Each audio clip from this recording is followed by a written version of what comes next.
Okay. Oh, actually, it's 5:31. So I am on time. I wish everyone a good day, and I thank you for attending. This is our final session for the Radical Self-Care. Before I start, I would like to read the land acknowledgement, or you can read along with me. We want to acknowledge that we gather in the traditional land of the Delaware, Kickapoo, Miami, Mound Builders, Penobscot, Potawatomi, Shawnee, and we. The we were a Miami, Illinois, originally located in Western Indiana. They were part of the larger Illinois Confederation. Peoples past and present, and honor with gratitude the land itself and the people who have stewarded it throughout the generations. This calls us to commit to continuing to learn how to be better stewards of the land we inhabit as well. And I would ask others to check their land where they reside or where they're from. Okay, so as I stated, this is the last session of the Radical Self-Care, and it's basically a claim or an assertion that we need to take care of ourselves. We can take care of ourselves first and then go back for others, but we don't have to supersede what our needs are. You know, we fill our cup to the brink and we don't have anything left. So we need to reverse that mentality. This considered of three parts: mind, body, and spirit. And we're on the last part, spirit. And please also understand that all three are interconnected. You can't have one in balance without the other two: the mind, the body, and spirit. And when we say spirit, we're not talking about religion. We're talking about the essence of you. So please don't get that confused. We're not trying to illustrate a doctrine. We just want to talk about your whole body. We do have prizes, gifts, whatever you want to call it, for students that attend. And if faculty and staff are on board, I am going to definitely give them the opportunity to get some of the books that we have, or we do have t-shirts left. With that said, I would like to introduce our conversation today with Light Your Spirit. We have facilitators Sumalayo Jackson, Sumalayo, and Dr. Maria E. Hamilton Abegunde. Did I get it? Did I get it, Maria? That is close. It's Abegunde, so we're good. Abegunde. See, I tried. I tried. That is what's important. Yes, I told you if it happens, I will do it. This is basically a discussion that they will have, Maria and Sumalayo. I will definitely step back and give them the floor. This is Dr. Maria's, you see, I'm not messing with it. This is her bio. She is a faculty at IU.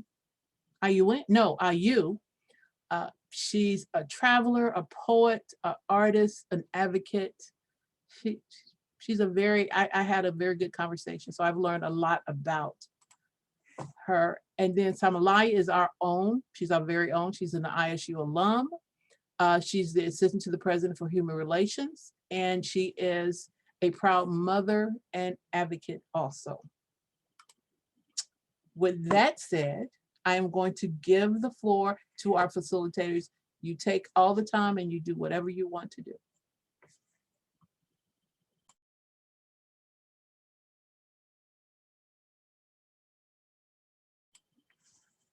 Okay, I can't hear you, Sumalayo.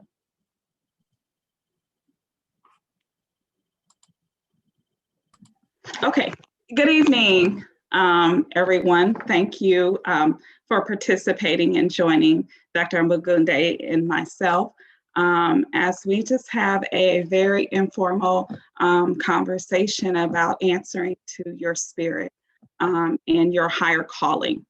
I'm just going to kind of share my journey to radical self-care and why it is so important and significant to me in everything that I do, and how I lost that important journey in my life, and that is prioritizing myself. And I'm just now getting back. I want to first start by honoring Dr. E and Dr. Maria Hamilton Abegunde for the work they have done and are currently doing towards radical self-care. I know Dr. Yolanda Irving and Dr. Abegunde are truly examples of why honoring your internal calling, or what I like to refer as the other DNA, and that is your divine necessary anointing.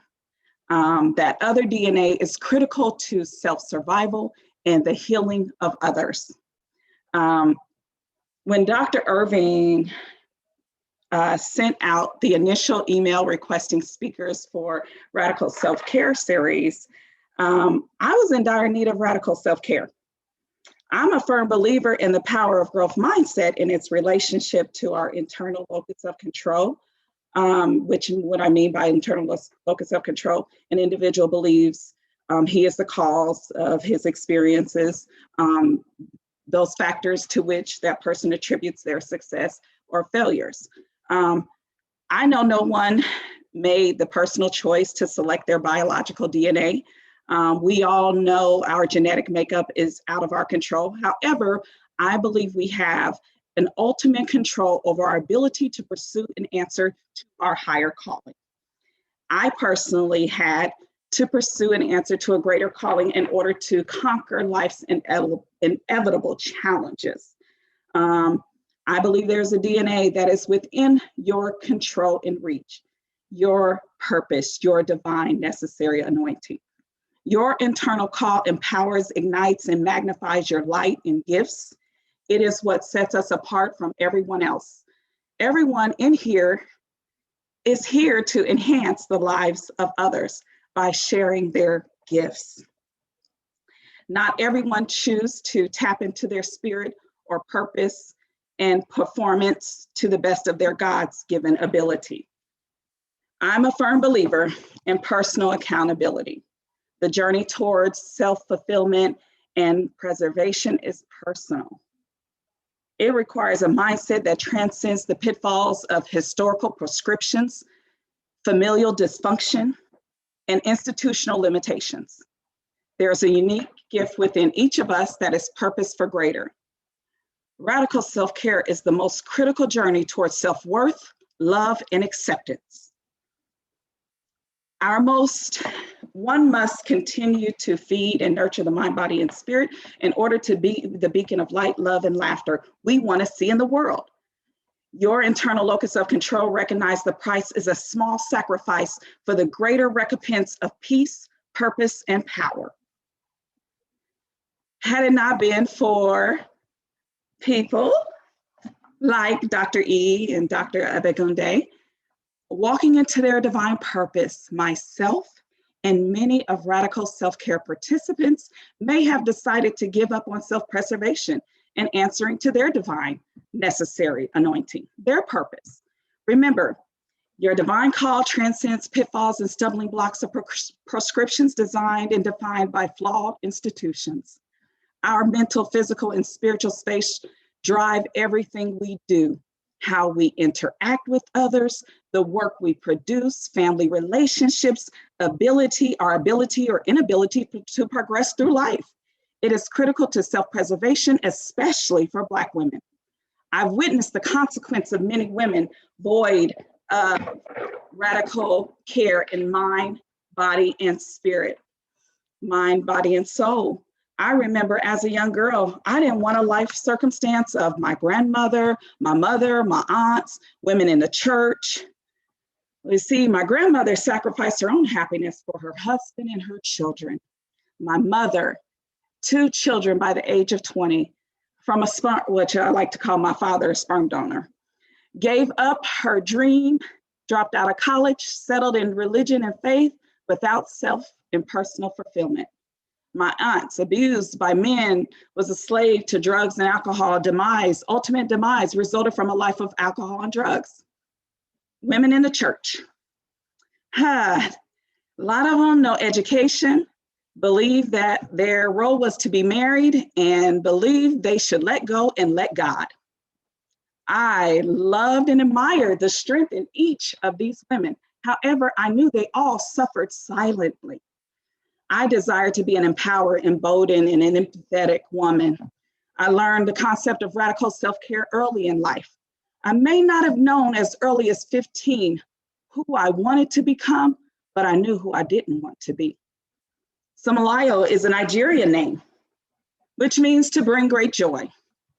I believe the power of living up to my name. There was a time where I loved to exercise, meditate, pray, read, write, and engage in in-depth conversations about life and love. I love traveling, singing in the church choir, the school choir, laughing with friends and families during gatherings, and studying to expand my mind. My energy in the space I needed to replenish it was important to me. I believed it was the same energy that attracted my spouse. In his words, "You were different than any other woman I dated. It was your faith and your energy that intrigued me, and I wanted to build a life with you." I never imagined I'd lose that light, that energy, that love and laughter after nearly 14 years in a marriage, 3 surgeries, 2 kids, bouts with joblessness, 7 career changes, 3 state moves, loss of loved ones, 4 controversial professional appointments, being kicked out of the house of worship with 2 small children, and condemned for walking in my own truth. I hadn't realized the toll a life of self-sacrifice would take on my mental, physical, and spiritual health. I forgot who I was and got lost in the midst of life's inevitable roller coaster. My journey back to radical self-care is critical to my physical and mental being. Radical self-care is not a destination. It is our most important journey towards self-love and acceptance. Your divine call transcends the pitfalls and stumbling blocks of human DNA and prescriptions designed by corrupt and flawed institutions. My journey may have been stamped from the beginning, forcing my ancestors to face the coldest winter ever. But still I rise to know, where can we find light from the hill we climb and live to see the manifestation of the truths we hold. And with that, my story, I want to thank Dr. Irvin for being a powerful example of answering to her higher calling. When you think about radical self-care as a state, it is a manifestation of her internal locus of control, awakening her divine necessary anointing. And so I appreciate it. I thank you. And I'm glad to have met Dr. Abegunde. We've had some very delightful conversations. She is one who I believe that it was destined for us to have met. She's very eloquent, brilliant, giving, and real, very real. So it is a delight to have a conversation with her. I'm going to introduce her, read a little bit more about her bio, and then ask her some questions. And then at the end, we can just have a conversation. Dr. Maria E. Hamilton Abegunde is a memory keeper, poet, ancestral priest in the Yoruba Orisa tradition, healing facilitator, and doula. Her research and creative works are grounded in contemplative and African-based ritual practices and respectfully approach the earth and human bodies at sites of memory. And always with the understanding that memory never dies. It's subversive and can be recovered to transfer transgenerational trauma and pain into peace and power. Her most recent works address racial and sexual violence, genocide, and healing, and can be found in If My Body Could Talk, North Meridian Review, the Massachusetts Review, Tupelo Quarterly, Fire, Keeper of My Mother's Dreams, and in the book, Ashe, Ritual Poetics in African Diasporic Expressivity. She is the founding director of the Graduate Mentoring Center in Bloomington and a faculty member in the Department of African American and African Diaspora Studies. Dr. Abegunde is a Kava Kanam Sakatar Ragdale and NEH Fellow. And if I'm right, an NEH Fellow, I believe it's an endowment, National Endowment for Humanities. So with that being said, I'd like to introduce my guest speaker. And the first question, Dr. Abegunde, would you like to, Dr. Abegunde, would you like to say something before we go into our conversation? Our conversation, we should have been Yes. taping all of our conversations from our planning of this. That's usually how it goes. I know. I would like to say good evening and welcome to everyone who is here. There's so many things that you can spend your time doing in an evening after a long, long day. And so I want to thank you for being here. I am at Indiana University, Bloomington, so I would like to acknowledge that we are residents or residing on the land of the Miami, the Delaware, the Potawatomi, and the Shawnee peoples, and that I am a child of the ancestors and child of some of these peoples from different places, mainly the Caribbean, Native peoples and indigenous peoples, and so would like to give honor to the Creator and to the ancestors for those who continue in doing this work and who make it possible actually for all of us to be here. And so I want to invite everyone also to take a breath. I want to invite everyone to take to take a breath. I'm seeing Valerie Hart Craig. I saw you were like, whoop, yeah. So I want to invite you all to take a breath. Just inhaling as deeply as possible and holding and exhaling. Inhaling again through your nose, holding and exhaling through your mouth. And again, inhaling to the count of 7, 6, 5, 4, 3, 2, 1. Holding for 5, 4, 3, 2, 1.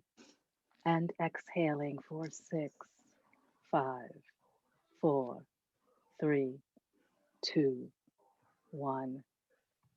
And breathing, resting.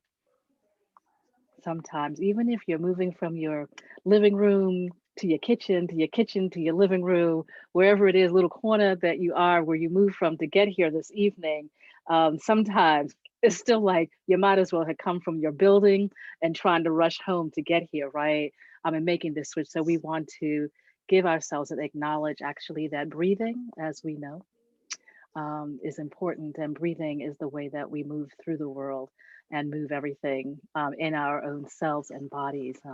And just throughout this time, just taking an opportunity to every now and then inhale, exhale. All right, but thank you so much for the welcome.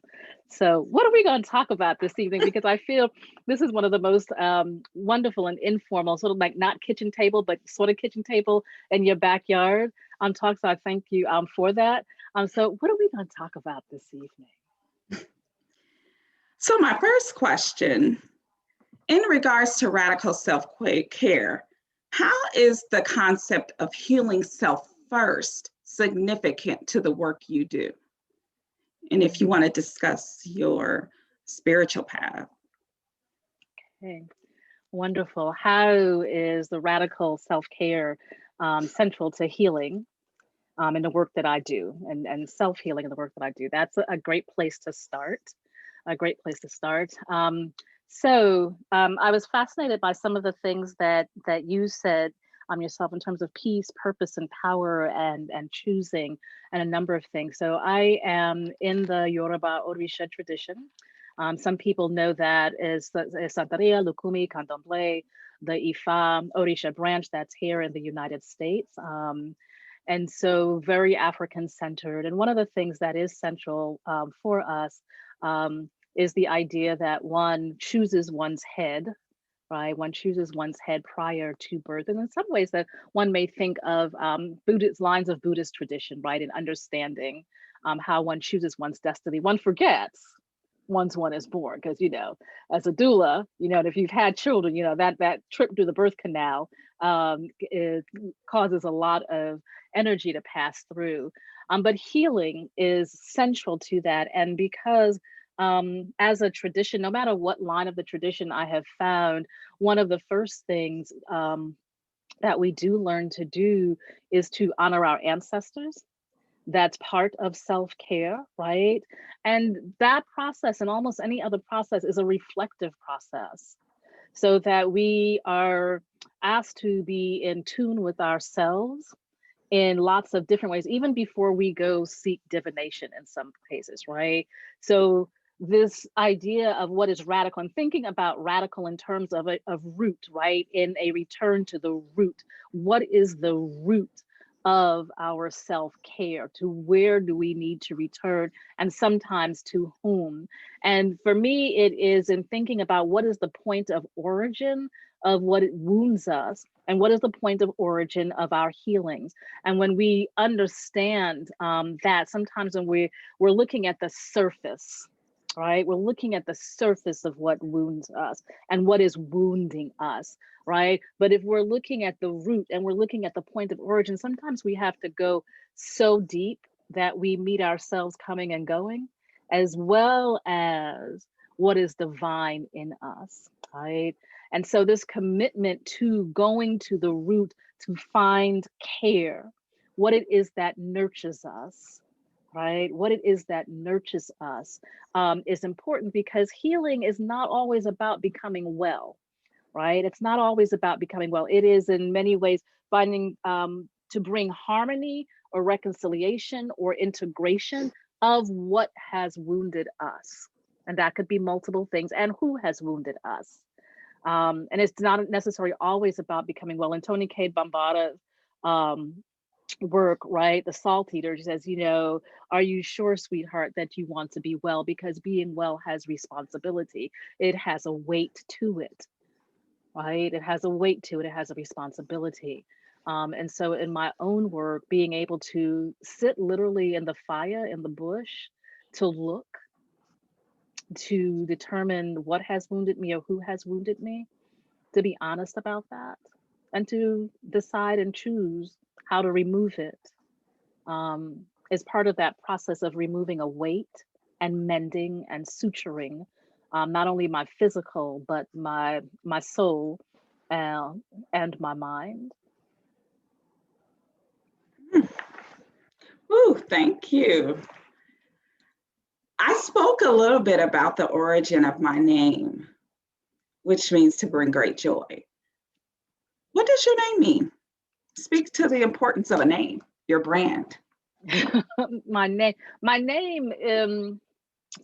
have a very long name, but I was thinking about your name, and I was thinking about that. My first name, Yoruba name, is Oshunbinte, one who does all things in honor of the Orisha Oshun, who is commonly known in the diaspora as the Orisha of love and culture, the arts, joy, laughter, sexuality, right? Those things. And Abegunde, one who is born during the time of the ancestors, or one with whom the ancestors come. Right? But I'm from the Caribbean, and so my name, nobody calls me Maria, except you've known me for almost 60 years, and you decide you're going to be my friend, right? And sometimes people decide they're going to be my friend, and that's okay. But you have to be really careful about who your friend's going to be, right? Or who you say going to be your friend. And so all of those things are important, because I am the child of my grandmother, Eliza Frances James Daly. And decades ago, I had a dream that when I returned home to Grenada, Grenada is one of the islands in the chain of the Grenadines, if y'all know, to like St. Vincent's has an active volcano that is throwing ash up into the world right now. So we're in that chain of islands. But the dream said that no matter where I would go, I would be known by my grandmother's name, right? Eliza Frances James Daly. People would know me by that, right? And so the name is Abegunde, tells you almost any place in the diaspora. If I meet a Nigerian, somebody sometimes from Ghana, they say, "Oh, Abegunde, you deal with the dead." And so I tell people directly that what I do for a living is I talk to the dead for a living, right? That part of my role is not only as a Black Studies practitioner and a poet, and to doing that practice, but to also maintain the rituals of the ancestors, right? To also do the rituals, to remember that, to find ways that they are not forgotten, right? And to help people to remember and to create rituals themselves, whether they're in the line or not, to remember the ancestors, lest we forget whose children we are, right? And not only, all of us have fascinating family dynamics, right? Our families of origin, but it does not mean that we should forget.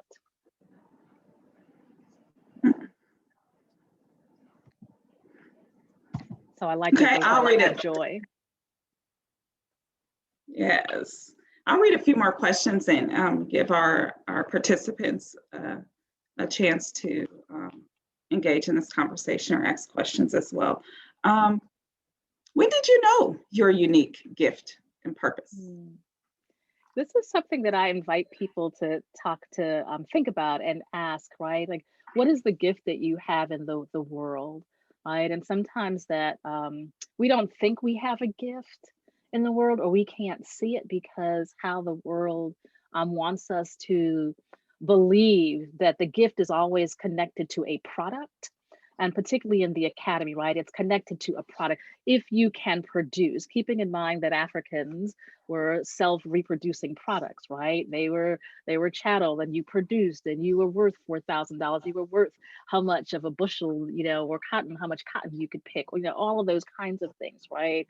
And so, I ask people to really think about that. What is the gift? And your gift may be that, you can look at someone, give them a look, and they know that they are loved, right? That you can create a series like this, right? And so I ask people to take that idea of a gift and detach it from, capitalist notions, detach it from ideas of production. And so for me, I knew not necessarily what my gift was in its fullness, but something when I was young, right?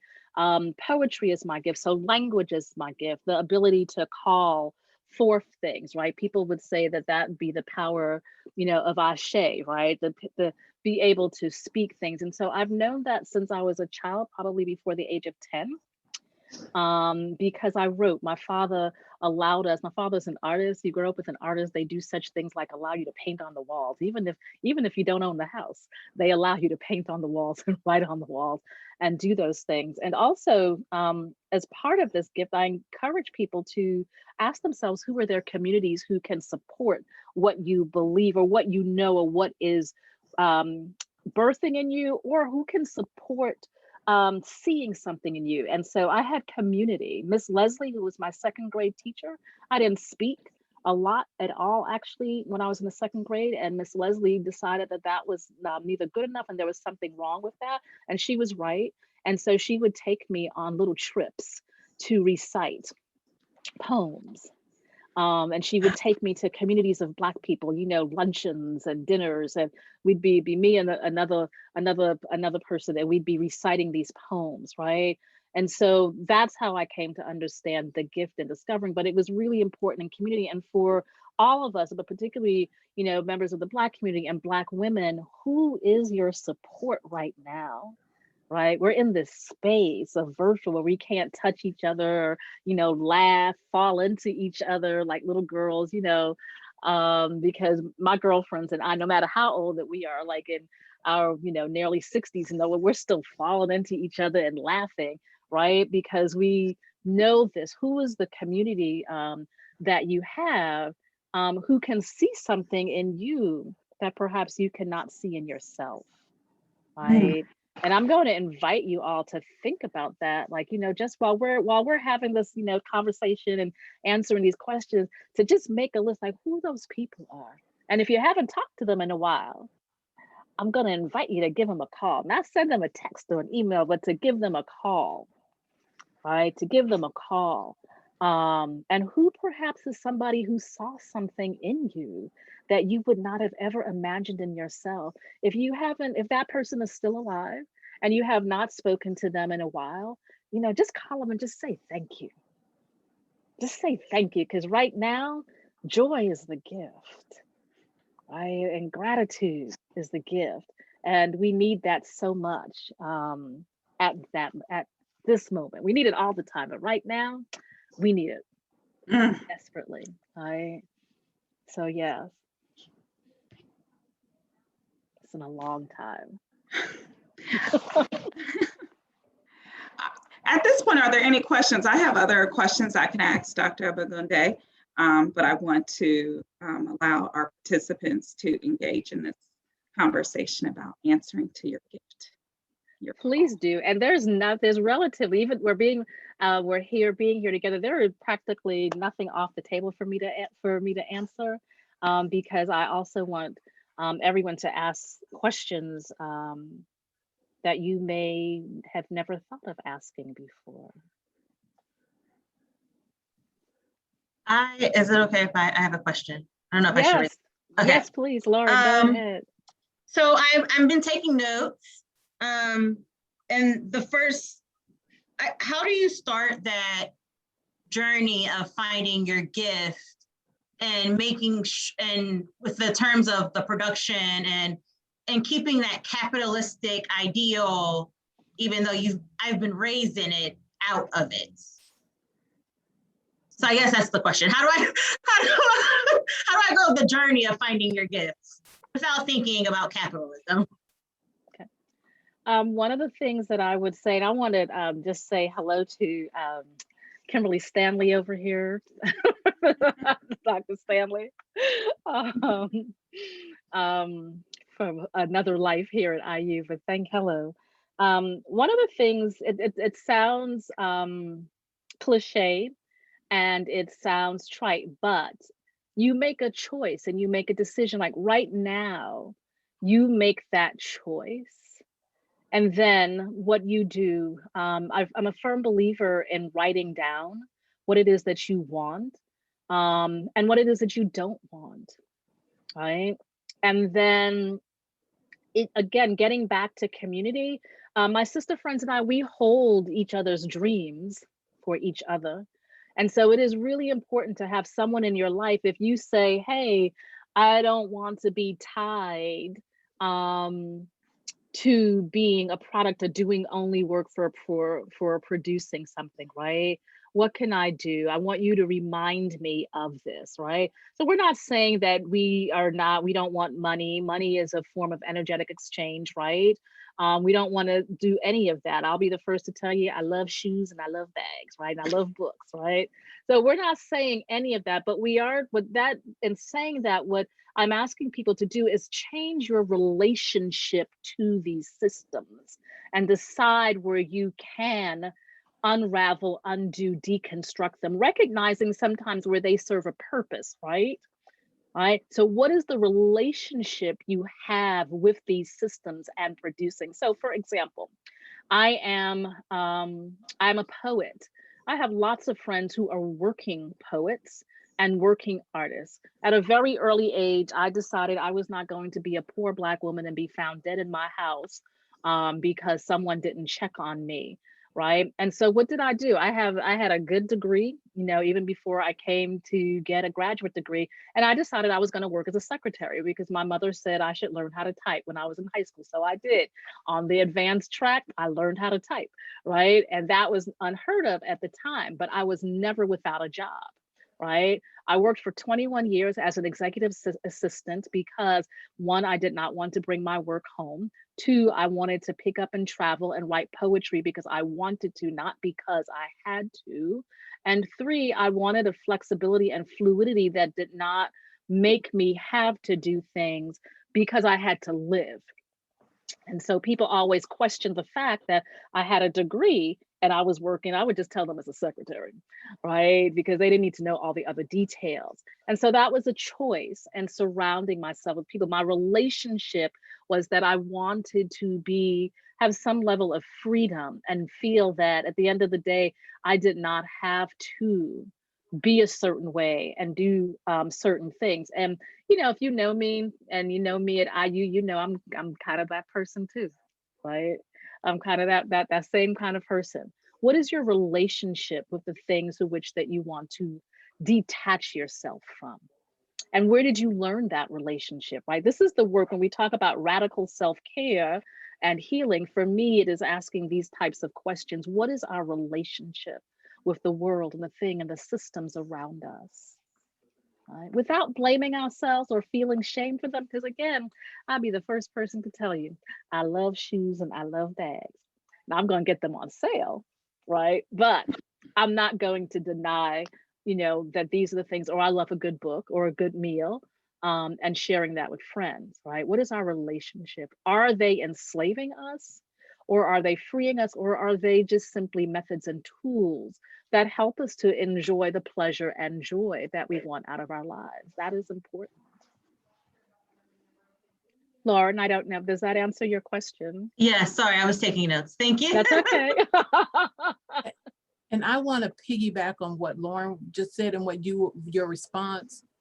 When you're talking about systems, we're talking about both professional and personal. So any systems that hinder us, am I framing that right? Yes. We should reconsider.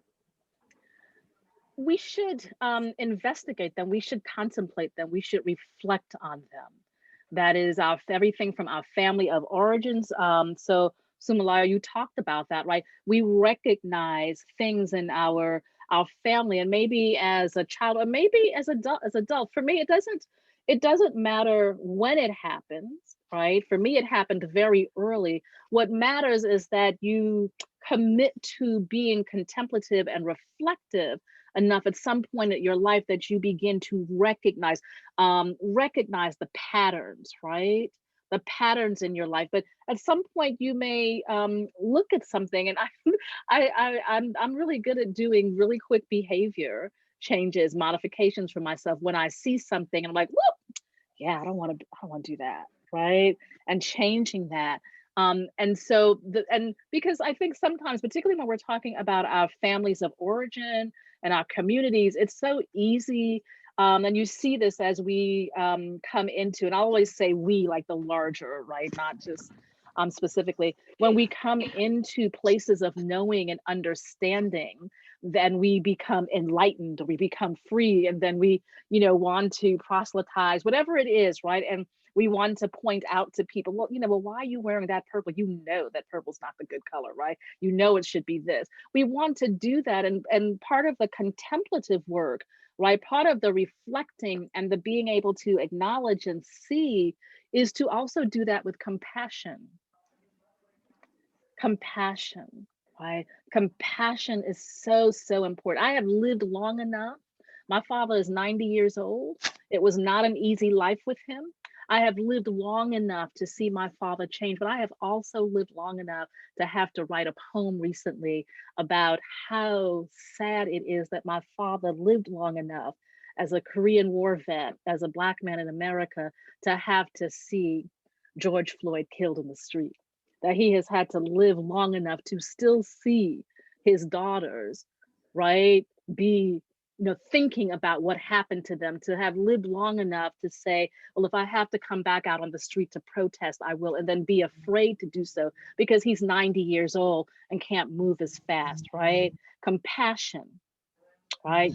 Sitting back, because all of us have spaces in which we have caused harm unintentionally or intentionally. How do we do this work with compassion and with love? Recognizing that this is, again, I always have to, this is not to excuse something, right? That does not excuse something. Some things are not excusable. Some things, for some people may not be forgivable, right? So it's not that, but it is after you've done the work, you can make that decision, right? You can make that decision because you never know if one day you're going to have to cut off your foot to be running. You never know, right? if one day you're going to have to turn your back away from something in order to protect yourself or someone else. You don't know. You don't know if you're going to have to run, or if you're going to have to stay. No, it is a process. So thank you for that question, Dr. Herbert. Thank you. What else are people thinking? I do like to have thinking and asking questions. And so while you all are thinking, I want to encourage, like, if you have not been keeping a journal, I know journals were things that I had asked for people. If you have not been keeping a journal, I want to encourage you to keep a journal. One, to document this amazing time that's in the world.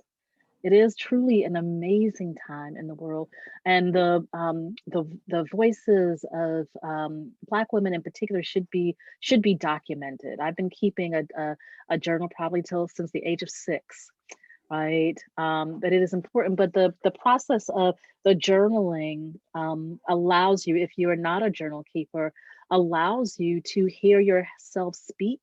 And one of the things that I wrote about recently in keeping a journal is that because if nobody else believed me, I believed myself. So Because it was right there, right? yes. It was right there, right? And so we want to begin thinking about the telling of our own stories and documenting our own lives as that type of radical self-care, right?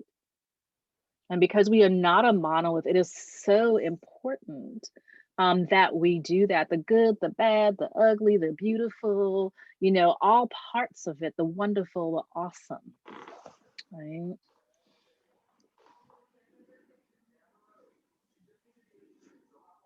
So, Dr. Abegunde, one of my favorite quotes by Audre Lorde is, "If I didn't define myself for myself, I would be crunched into other people's fantasies for me and eaten alive." How does that quote speak to the importance of self-preservation and self-care in defining yourself? All of the way. I loved Ia Lord very, very much, and all of her work. Um, Self-defining, right? It's like if you can spend time throughout your life knowing what it is that moves you, what it is that you don't want to be. Sometimes it's first what you don't want to be, and that's easier, right? As you were saying, Sumalayo, that what you don't want to be. Self-defining, being able to name, these are one of the principles of Black feminism, right? And womanism, right? To be able to self-define. It gives you an opportunity to choose what brings you joy, what you won't be able, what you won't negotiate with. So the question I've been asking people this year is, what is non-negotiable for you? Right? What is non-negotiable for you? And to make a list of those things so that you know these things. It's important for healing, because when other people try to tell you what you need to do for healing and who you should be as part of that healing process, you can say no, or let me think about that for a moment, or well, I hadn't thought about that. The important thing about self-defining, right, is that you, along with what everybody else thinks you should be and who you should be, you have your own ideas and model, right, and can determine for yourself. And so here's a thing that is important. We won't be able to do it this year, but every other year, this would have been the year, we take students to Rio de Janeiro in Brazil. And last time we went to one of the quilombos, one of the places where, Africans built and sought refuge. And so Campino. And the people took us into the forest and the woods where they were. And the lady said, healing. Like when you think about teas and plants and leaves, medicinals for healing, right? Here, you get a tea bag, you get your tea bag, you do that, whatever. But she said, and my husband is from Brazil, comes from a healing family. She said, well, what you do is that you get what it is that you need, the medicinals you need, and you put it in the center of your hand, right? You put it in the palm of your hand, right? What can just fit there? That means that what I have in my center of my hand is going to be different than what is going to be in my husband's hand, because he's 6'2" and his hand is almost twice the size of mine, right? And that's a perfect example of learning not only what you need, but that you take exactly what you need and it is for you based on what is necessary for you. Right? And because healing is not a one size fit all, medicine may be, right? But even then, it's not, right? But the healing, what is necessary for you? What is in the palm of your hand? What fits there, right? And this also is a lesson in not taking too much and taking enough and not taking, not enough, right? Knowing when those things come into harmony. And I like to think about harmony right now, because I think that when we think about balance, when we're talking about balance, we're already like this, right? I like to think about harmony. I am on the campus that is home to the African American Choral Ensemble, as well as 2 other performing semi-professional troops, practically professional troops here at IU, right? And the beautiful thing about a choral ensemble, even Soul Review, right, and the dance company, but I'm thinking about choral ensemble in particular and a cappella work, is that you can have a choral ensemble of 30 different people, right? Sopranos, altos, whatever, and everybody is in harmony.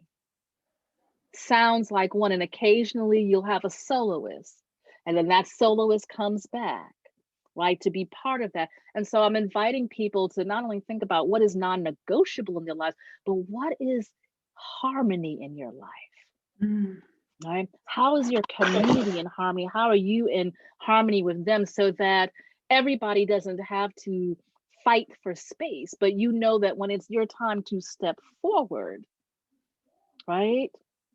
It is your time to step forward. It's like in the tradition that I'm in, right? My elders, right, by age, right, whether they're actually in the tradition or not, by age, there's a certain kind of respect and approach given to them. Within the tradition itself, right, if you're a practitioner, your elders get, that respect, and then also based on other things. But I've been in situations where I may not be the elder, like I would be young, as my age, right? But there may be somebody who is decades younger than I am, who gets afforded a particular kind of respect because of the permissions that they have. And what we learn how to do is we move, because we're not recognizing the person, we're recognizing the divinity in the person. And that divinity in the person and how they've come to do the work may be older than we are. And you learn how to negotiate that space, coming in, coming out, right? Working with that and honoring that. So just a couple other things, like harmony, thinking about harmony in our lives, right? If we're thinking about balance all the time, it's not, again, nothing is, very few things I should say are either or for me. There are 10 sides to every story. I'm a poet. There are 10 sides to every story, right? Can we listen to all sides of the story and see how they fit, right? And to choose then which is the story that applies to us at the moment in time, without excluding the other stories, because at another point in time, those other stories may be relevant.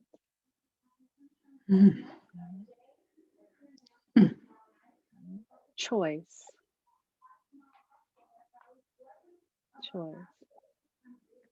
I'm interested to know some unique gifts and purpose from our participants.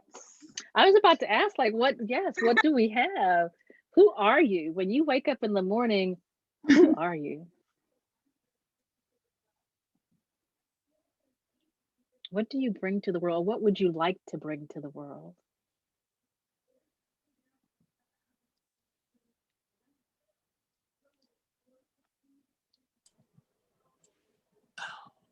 I think I would like to stop bringing other people's issues with me, no matter where I go. I assume others If it's students, faculty, you know, I just assume issues and try to solve them or address them. And that can be very drawing, you know, it could just pull so much out of you. So I really need to figure out where my balance is in that way. Because if you stop doing something that's beneficial to others, then you're seen as not a people person, or, you know, you're angry, but it's you trying to create that balance. So that's, I think that's the hardest part for me right now. So I'm hearing that, if you will, I'm hearing that is the gift that you'd like to bring to the world at the moment is the ability to um, perhaps set parameters or set boundaries, or help, you know, to be able to do that for yourself, right? And that in turn becomes a gift to others, because you can shift. I have some guidelines, like on Fridays. I tried, hasn't been possible all this time. After 12, when I do meditation, I don't do meetings. If I'm on campus, and when we were on campuses, I would take a student to lunch or go to lunch with a colleague. But I don't accept meetings after. And do you know what? And I don't answer emails on the weekends. And I remember someone saying to me that they were frightened for me. But people get used to it. The other thing about defining yourself and continuously defining yourself is that people hear you, and they will begin to do that. So, Bree, I haven't much. Did you want to share this with others, or did you um, want me to read it? I just couldn't put it in a like the chat in general, as it was Ah, only to the presenters. So I just okay. Okay. Do you want to? Would you like to say it out loud? yeah, I definitely want to bring more love to myself, as like while I love giving love to everybody else, but I need to learn to give love to myself first, you know? So let me ask you this, because as Sumalayo said, I'm rather direct in things. The love that you give to others, from where are you drawing? Honestly, I definitely feel like it's that's a hard question, but I draw it for like just my admiration for others, you know. It's something that I really I find hard, finding admiration for myself. Okay. So what I'm gonna say a couple of things to you. One, thank you for sharing that, and that is not an uncommon thing for people to experience. Um, Two, when we are giving love and other things to people, we're drawing something from ourselves. So we have love, you know, in store. And so I'm going to ask you, sometimes I ask people to do this, if you have a community of sister friends, to ask them one day, what do they love about you? Right? What are the things that they love about you? I've asked people to do that for me. It's always really quite funny. Somebody said, "Oh, we were talking about you behind your back." I was like, "Ooh, what you was saying about me? Write it down." So I have these lists of things, right? But ask them. And the other thing that I'm going to invite you to do is to write for yourself what you may think, right? That perhaps, you know, there's nothing to it. It's difficult, right? But the very things that you give to other people and that you love in other people are sometimes indications of the things that we love in ourselves, but we don't always see them, or we are frightened to admit those things, right?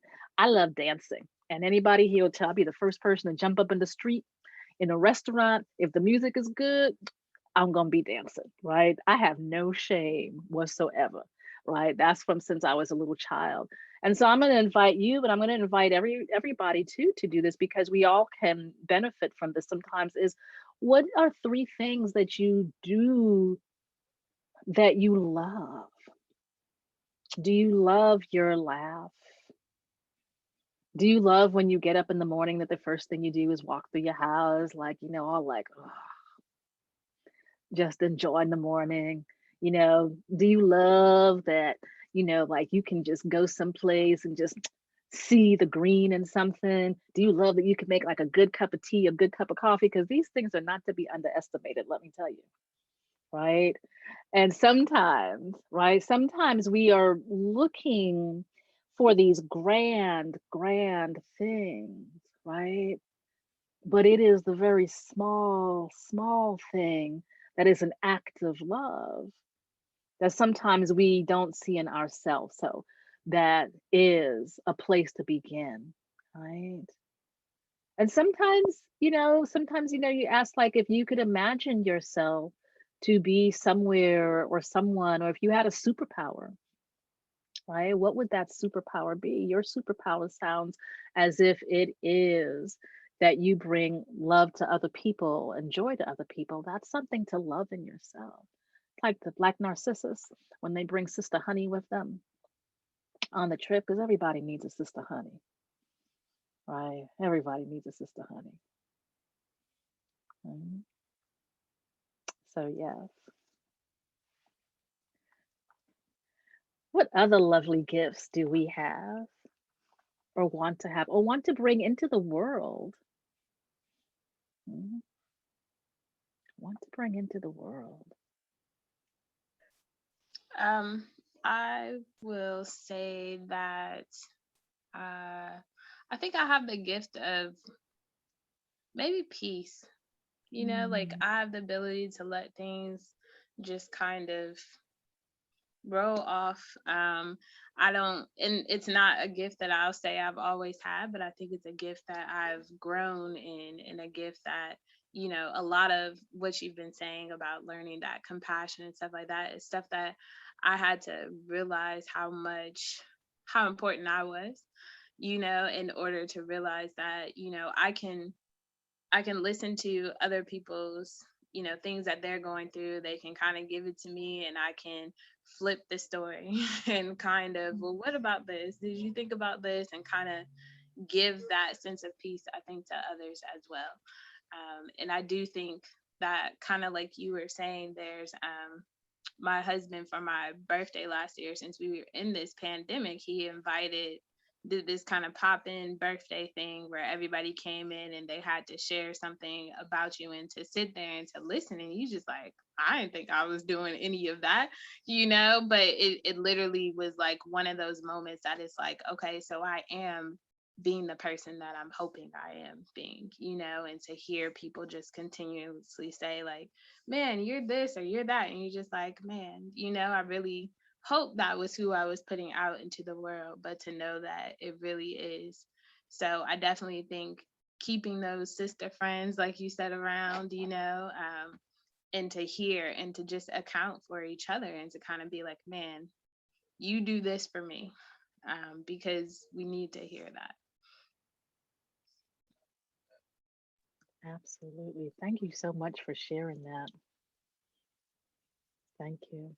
And I'd like to invite you all again, just in like in the beginning, to call somebody or let them know, if you have 2 or 3 sister friends, because a sister friend did this for us not too long ago. She was like, "And Abegunde, I love you because," and there are like 5 of us in the group, right? And just for no reason whatsoever. So I'm going to invite you all, if you have, even if it's just one other person, but just because you never know, sometimes when you say things like that, that person really needs it on that day. But I'm going to invite you all again to maybe, one person, 2 or 3 people, just to say, "Hey, was thinking about you and I love you because," right? And tell them what it is that they do, because, they can ride dragons just when they need it in the middle of a meeting to just shut that meeting down, right? That is. So I'm going to invite you all to do that. These are all practices that I do and that we do in community. Sometimes they're fun, sometimes they're heavy. It's a way to I'm a daughter of Oshun, so the mirror is extremely important as an instrument in my life, but it is as much as the self-reflection and also helping people reflect themselves and showing them sometimes what they cannot see at the moment, right? You know, and not a distorted mirror. I'm thinking about Bruce Lee too, and Enter the Dragon, right? But just how can you and how are you that mirror for others? And what was it like to just sit there, like to sit and to just take that in, right? It's like a bathing of love, right? Just a bathing of love. You didn't even know, right? Thank you. Yeah, I could, Azizi, I could agree. I know I was feeling so bad. I had sent Azizi an email and I was just like feeling so bad. And she would respond in an email with, you know what? I am so sorry this happened. I am trying to make sure that, and I said, yes, you are very thorough with that. Thank you so much. And I just think, like, even in the email, she comes across with such peace and serenity. Like, and I'm just like, that's a gift. To make people feel, it's like I haven't missed anything. So, but yeah, I must say it is it shows. It's easy. It's very apparent. All right, no one else wants to share their unique gift and call?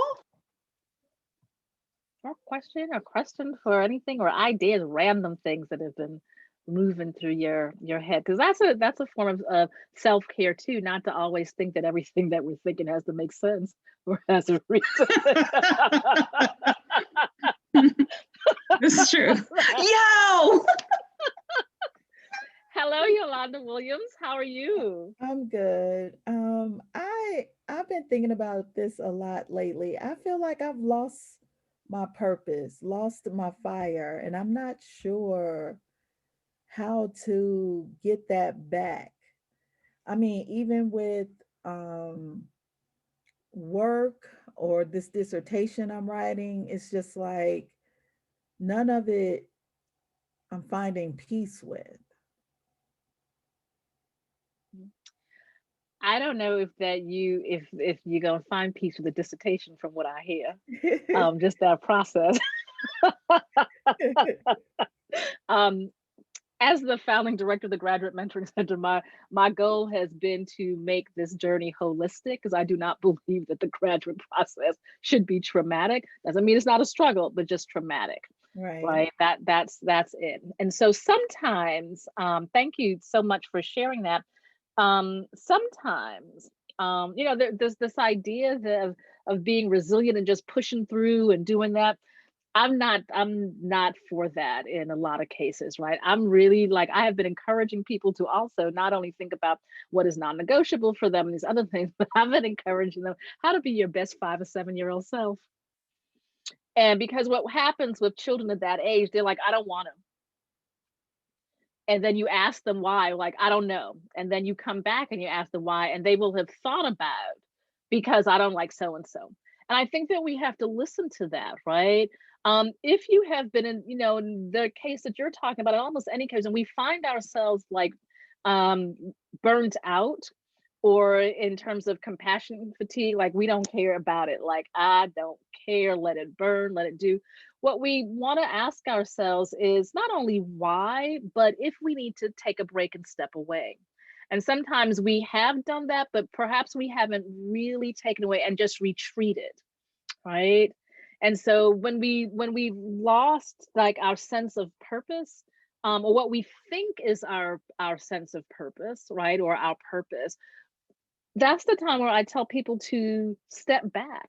This is the time where you go into reflection and contemplation, where you go into meditation or prayer or dancing or eating ice cream or whatever it is, right? But the point is that you take a step away and you allow for that. And so if you're working with your committee, and if your purpose that you're talking about is like a larger purpose that is somehow connected to the dissertation, but it extends beyond that, it's even more important to take that step back and to breathe.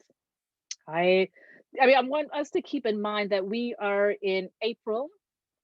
It is my deepest hope and my deepest prayer that our May, right? Minneapolis, notwithstanding that our May of 2021 in June does not look like last year, right? But so far, this is not proving to be the case. And so when we think what we are experiencing now is a year-long trauma on a global scale, right? That I would say in some cases that Black people worldwide have been engaged in, and lots of other people, Native peoples, right? The people that has not ceased for centuries. This is just really, right? And I want us to be able to acknowledge that we are trying to do the same thing and get things done in what really is a situation that does not allow for that. And so I'm going to invite you, Yolanda, if you can, and if you have, again, some sister friends, some brother friends, whoever who can support you, even if it's a weekend, to put what you're doing away and to literally engage in contemplation. It could be around writing, it could be around anything. And I say 3 days, right? Usually 3 days, it takes that time to kind of reset your body and your mind to do absolutely nothing, right? Which can be hard. And not to so much focus like, what is my purpose? What is my purpose? But just allow your mind and every other part of you to literally fall away, right? To allow it actually to emerge, right? Keeping in mind that sometimes we can hold on to what we think is our purpose as we're moving along and growing and in situations like this, and not giving space for something else to emerge, right? And so we want to look at that as well. We don't want to let it, leave it alone, but we want to just allow, in many ways, how you might do in meditation is to allow your eyes to become soft, to allow your body to rest and to sink in. There's something that happens when you are sitting and meditating or contemplating or praying or dancing or singing, where the self that we have constructed falls away. And we want to look to see what's behind that self, like what is trying to talk to us, right? Who is trying to talk to us? But the first thing is, even if you feel that you can't, even if it means saying to your committee, I need a little break, right? Maybe, it's the case, I know I took a break last week, but I need a little break, right? And put it aside. Don't look at it. Do something that you love, right? Anybody who is here to this evening, this is the other thing that I like to do. If you are here this evening today, I consider you to be a community, right? I consider you to be a community. So maybe one of the amazing beings that are here tonight might, you might want to say, hey, let's just take a break together, right? And so I'm going to invite you to do that as a matter of support for each other. And, especially for Yolanda, maybe you need somebody to cook a meal, but the important thing is to step away. Because, when we're working on the dissertation, other things, it's usually like this, right? We just like looking at it, typing it, but step away, allow your mind to lead you, right, into another space, right? And sometimes we do lose our way, but sometimes the way is just like, got other stuff piled up on it and we can't see it. And sometimes we need to change it, right? So don't despair. Don't despair, right? And Kim is saying, finding joy. Fires have to be stoked. They have to be stoked.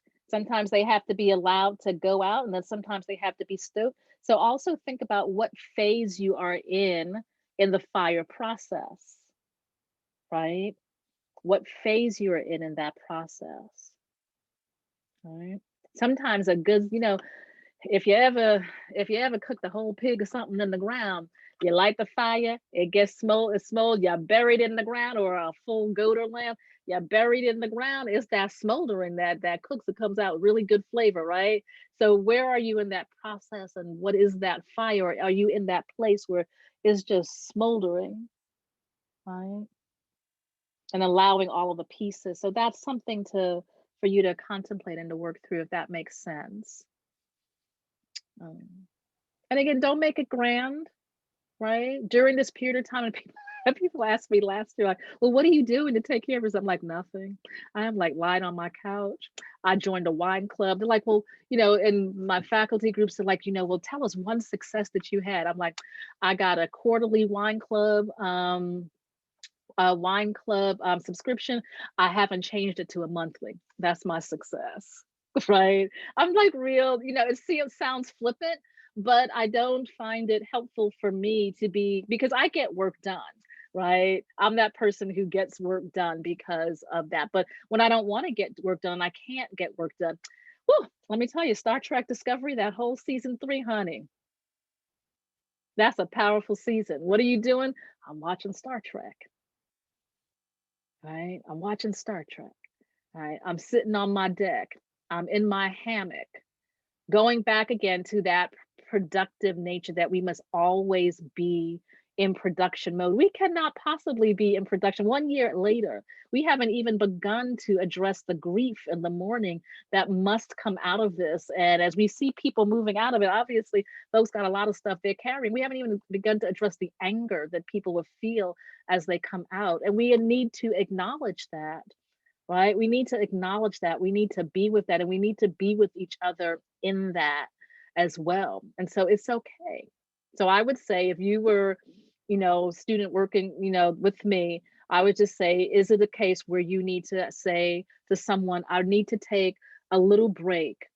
I need to just walk away from it, and just literally, even if you're just sitting in the sun, just allow yourself to be quiet, because there's so much noise.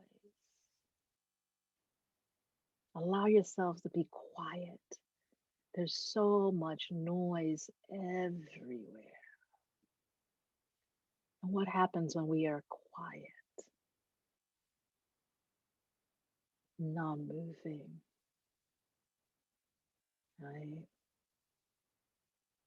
Just sitting and breathing, which is what we do on Fridays. We sit, we breathe.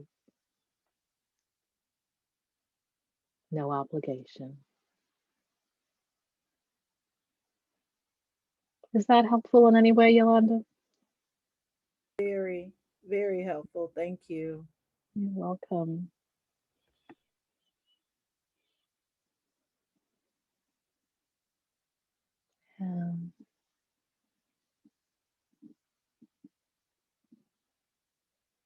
Other thoughts. Yes, you are not your dissertation. Yes, indeed.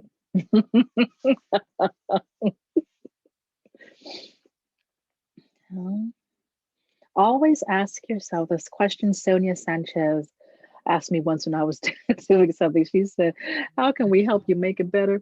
And then from one of her plays, how does it make us free? How does it keep us free, right? Does it free us?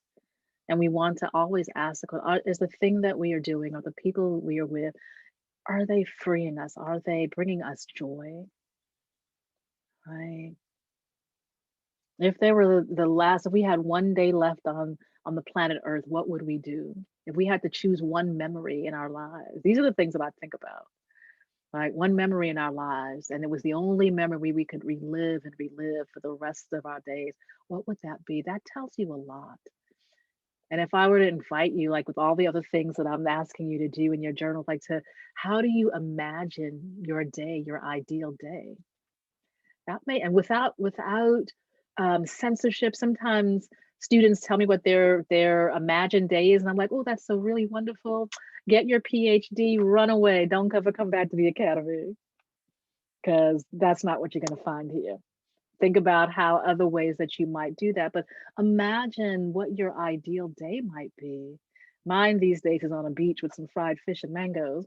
And so I'm working towards that, right? Since I can't do it this year and get home, right? I haven't been home in years for, between COVID and other kinds of things. But what does that look like? And maybe you're not able to do it now because, like I said, some of us like bags and shoes, right? Maybe you're not able to do it now, but I want you to imagine what that looks like. If you had a choice every day, what would you do? It is sometimes the thing we work towards, right?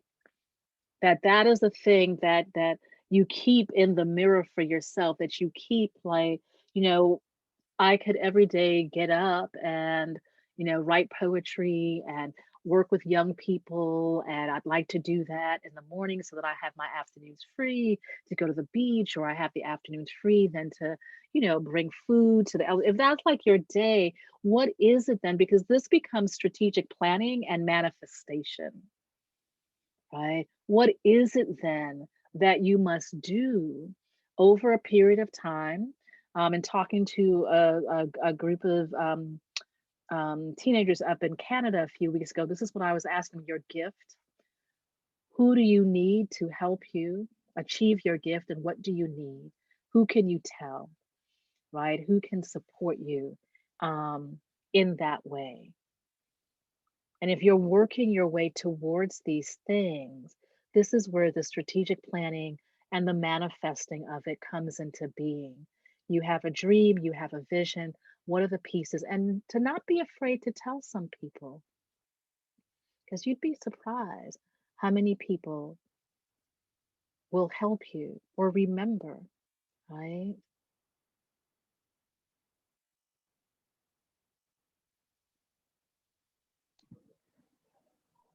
I believe that's our time. Thank you, everyone. Thank you, Dr. Thank Irvin. you.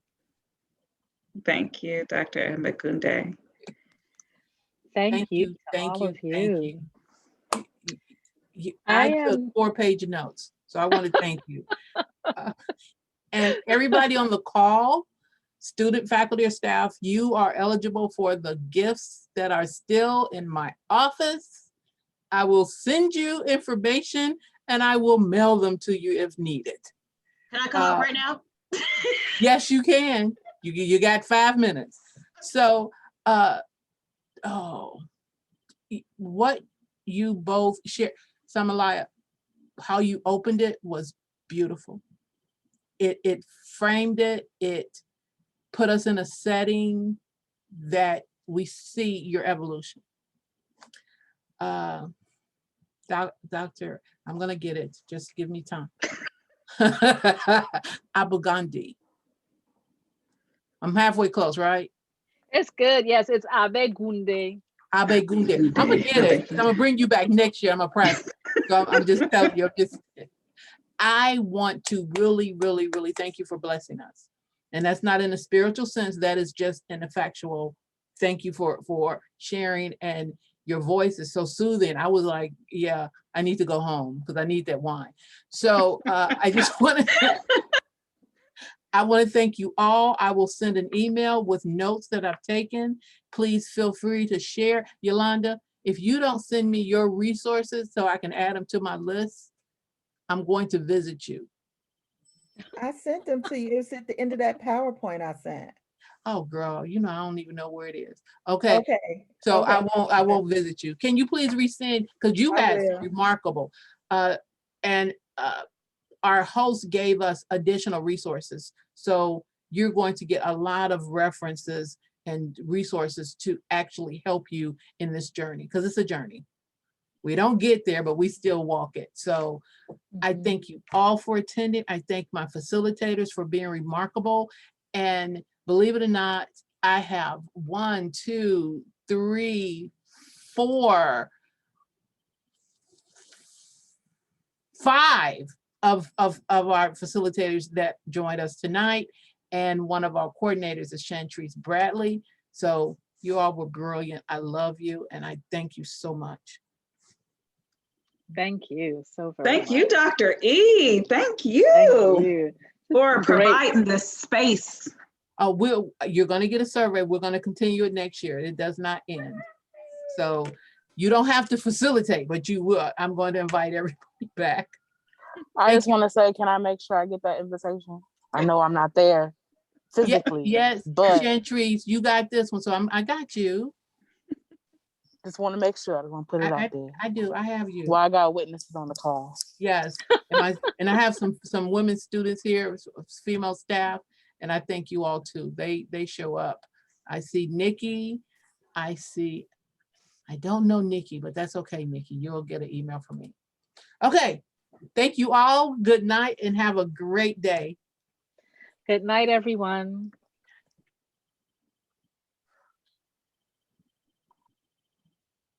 Thank you so much. You are awesome. Good night. Thank you. Okay. Take care. You too. Nikki, You were too, you trying thank to ask me something? No, ma'am. I just wanted to thank you guys. Thank Thanks you for for coming. coming. Now remember, you My pick your pleasure. gift, pick it early. Yes, ma'am. Okay. Good night. Good Good night. night. Bye.